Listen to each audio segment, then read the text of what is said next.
आणि ते खासदार केल्यानंतर एकाचा जन्म झालाय आणि ती काल सांगतोय सगळ्या संस्था साहेबांनी काढल्या। म्हणजे आम्ही काय नुसतंच मी काय केलं? 31-32 वर्ष मी नुसतं शांत बसलो, काहीच मी केलं नाही। ही बारामती जी काही सुधारली ती इतरांच्याच मुळे सुधारली, अजितचा काडीचा संबंध नाही। ह्याचा कुठेतरी विचार करा। एवढ्यावरच नाही, मला तर त्यांनी सांगितलं, मी आता इथं चंद्रअण्णा बाळासाहेब आहेत, त्याच्यामध्ये सगळ्या गोष्टीला मी उल्लेख करणार नाही कारण त्या गोष्टीला मला फार महत्त्व द्यावंसं वाटत नाही, पण त्या संदर्भामध्ये सगळ्या संस्था साहेबांनी आणल्या। बारामतीकरांनो, छत्रपती सहकारी साखर कारखाना कुणी आणला? जाचक बंधूंनी आणला। माळेगाव सहकारी साखर कारखाना कुणी आणला? शेंबेकरांनी आणला। जाधवराव बाकीचे सगळे मान्यवर त्याच्यात होते। सोमेश्वर कारखाना कोणी आणला? मुगुटराव अप्पांनी आणला। हे सगळं जगजारी आहे ना। त्याच्यानंतर खरेदी विक्री संघ पूर्वीचाच होता, बाळासाहेब पूर्वीच होता, आपल्या काळात नाही निघाला। त्याच्यानंतर बारामती बँक पूर्वीच होती, पोपटराव तुपे आणि कोणी त्याच्या आधीच्या काळामध्ये काम करत होते, फार काही उदयाला आलेली नव्हती। खंडागळे गुणवडीचे खंडागळे, हा खंडेराव खंडागळे।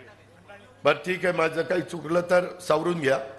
त्याच्यामध्ये बारामती बँक त्यावेळेची, मार्केट कमिटी कधीची आपली आहे? फार पूर्वीपासूनची। नगरपालिका कधीची आहे? 1865। पुण्याचे तुमचे आमचे एकाचाही जन्म झाला नव्हता। संस्था सगळ्या त्यांनी काढल्या पण जन्म झाला नव्हता। काय डोकं चालतंय? त्याच्यामध्ये फक्त एक, ज्यावेळेस स्वर्गीय अप्पासाहेब काकांनी दुधाचा धंदा वाढवण्याचा प्रयत्न छत्रपती सहकारी साखर कारखान्याच्या माध्यमातून केला, विठ्ठलराव दादा कोकरे असतील, तिकडं अकोबा शिंदे असतील, अनेक आमचे सहकारी असतील, ह्यांनी दुधाचा धंदा सुरू केला शेतकऱ्यांनी।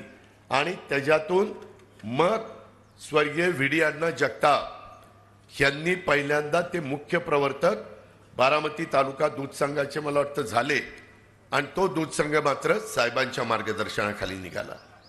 विद्या प्रतिष्ठान 72-71 काहीतरी दुष्काळ झाला, त्यावेळेस कृषी विकास प्रतिष्ठान विद्या प्रतिष्ठान काढलं। कृषी विकास प्रतिष्ठानचं सगळं योगदान हे स्वर्गीय अप्पासाहेब काकांचं आहे। अक्षरशः उन्हाचं त्या माळावर जाऊन खड्डे घ्यायचे काम ते करायचे, आणि त्याच्यातनं कृषी विकास प्रतिष्ठान बहरलेलं, अनेकांनी ते साक्षीदार आहेत।